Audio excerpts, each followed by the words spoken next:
नमस्कार, मैं हूं अंजलि और आप देख रहे हैं जेएक्स न्यूज छत्तीसगढ़। चलिए बढ़ते हैं खबरों की ओर। प्रशासन के बुलडोजर ने उजाड़ दी गरीब परिवार का आशियाना। अपने जीने का अधिकार के लिए 2 सूत्री मांगों को लेकर ग्रामीण कर रहे हैं भूख हड़ताल।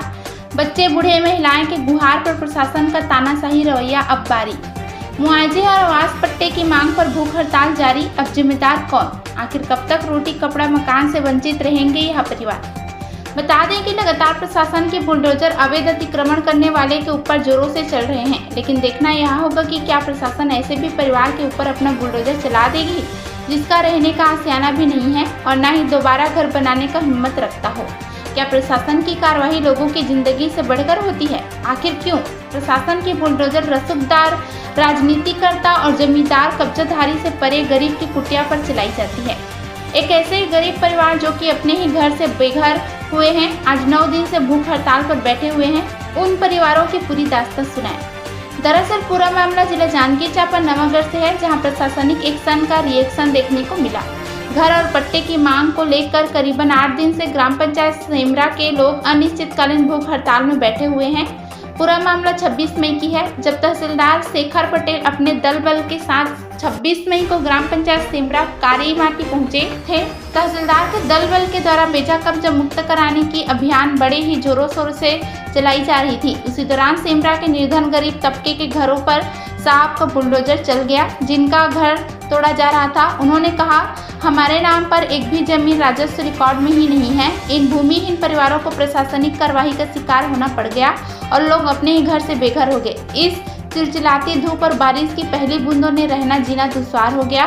फिर होना क्या था? प्रशासन के एक्शन का रिएक्शन हो गया। फिर युवा, महिला, बच्चे, बुजुर्ग ने उच्च अधिकारियों से अपने न्याय की गुहार लगाना शुरू कर दिया और एक के बाद एक ज्ञापन बनाकर लिखित आवेदन दिए, जिसमें साफ रूप से लिखा था, हमें पक्का घर और जमीन की पट्टा दिया जाए। लेकिन ज्ञापन से भी बात नहीं बनी, तो इन सभी परिवारों के न्याय का रास्ता भूख हड़ताल से लेने का निर्णय लिया कि जिस तहसीलदार ने हमारा छत छीना है, उसी के कार्यालय के सामने आमरण अनशन भूख हड़ताल करने की फैसला लिया।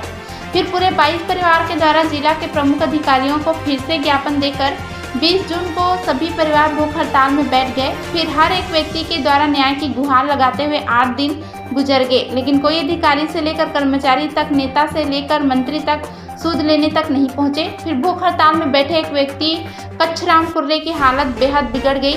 सामने ही नवागढ़ सामुदायिक स्वास्थ्य केंद्र के अधिकारियों को इस बात की जानकारी उनकी पत्नी के द्वारा दिया गया। तब आनंद फानंद में मेरे स्वास्थ्य विभाग की टीम धरना स्थल पर पहुंचे और चेकअप किया तो हालत बेहद खराब थी। इसकी जानकारी उन्होंने अपने उच्च अधिकारियों को दिया। फिर बीते देर रात लगभग 11 बजे एसडीएम मैडम और एसडीओपी साहब अपने पुलिस जवानों के साथ वहां पहुंचे और भूख हड़ताल में बैठे उन लोगों से बात की। मैडम ने कहा कि आपकी क्या मांग है? भूख हड़ताल में बैठे महिलाओं ने कहा, हमारे घर को तहसीलदार द्वारा अवैध रूप से तोड़ दिया है और हमारे पास रहने के लिए एक भी घर नहीं है। छोटे छोटे नन्हे बच्चों को लेकर हम लोग दर बदर भटक रहे हैं। हमारी मांग बस इतनी है कि हमें मुआवजा राशि, पक्का मकान और जमीन का पट्टा दिया जाए। सभी एसडीएम मैडम ने बड़े ही शान के साथ अपने अधिकार का प्रयोग करते हुए सीधा और स्पष्ट उससे कह दिया, आपकी मांग जायज नहीं है। बेजा कब्जा मुक्त कराना हमारी जिम्मेदारी है। इसका मुआवजा नहीं दिया जा सकता और आप लोगों के नाम पर जमीन है। आप सभी तुरंत भूख हड़ताल खत्म करके यहाँ से अपने घर जाएं। लेकिन भूख हड़ताल में बैठे लोगों ने कहा कि जब तक हमारी मांगें पूरी नहीं हो जाती, तब तक हम लोग यहाँ से नहीं हटेंगे, चाहे जो कुछ भी हो जाए। जब बात समझाने से नहीं बनी तो देर रात पुलिस बल और उन सभी को धरना समाप्त कर यहाँ से जाने की चेतावनी दी, लेकिन वह लोग जरा सा भी नहीं हटे और अपनी मांगों को लेकर अड़े रहे।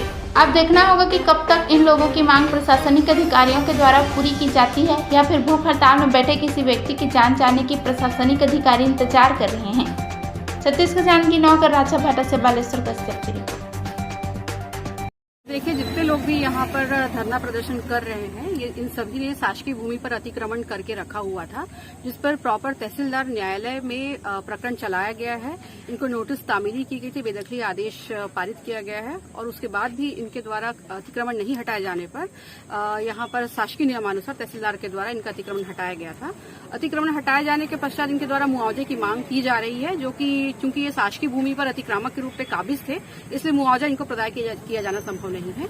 पट्टे की भी मांग की जा रही है, पर वो भी अभी प्रदान किया जाना तात्कालिक रूप से संभव नहीं है और इनके हेल्थ की प्रॉपर मॉनिटरिंग हमारे द्वारा की जा रही है।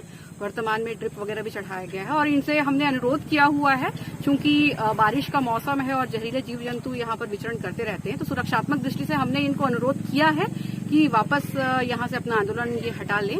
पर इनके द्वारा अभी आंदोलन कंटिन्यू करने के लिए इनके द्वारा कहा गया है। आप बताएंगे मैडम, अभी जितने भी परिवार जो कि उनको देखिए, यहाँ पर जितने 11 लोगों का अतिक्रमण हटाया गया है, कोई भी भूमिहीन नहीं है, सभी के मकान है। इसका पंचनामा हमारे पास है। इस तरह से मैं ये कह सकती हूँ कि यहाँ पर धरनारत जो भी व्यक्ति है, परिवार है, वो होमलेस नहीं है, भूमिहीन नहीं है। इसका निराकरण कर लिया जाएगा। देखिए, हमने उनको अनुरोध किया हुआ है, प्रशासन के द्वारा प्रॉपर उनको मेडिकल सपोर्ट दिया जा रहा है। हम उनसे अनुरोध अभी करेंगे कि वो कुछ अपना अनशन तोड़ के कुछ खा लें।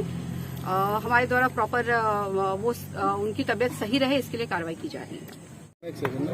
हम लोगों को संतुष्ट पूर्वक मतलब कोई भी ऐसी जानकारी नहीं दिए हैं।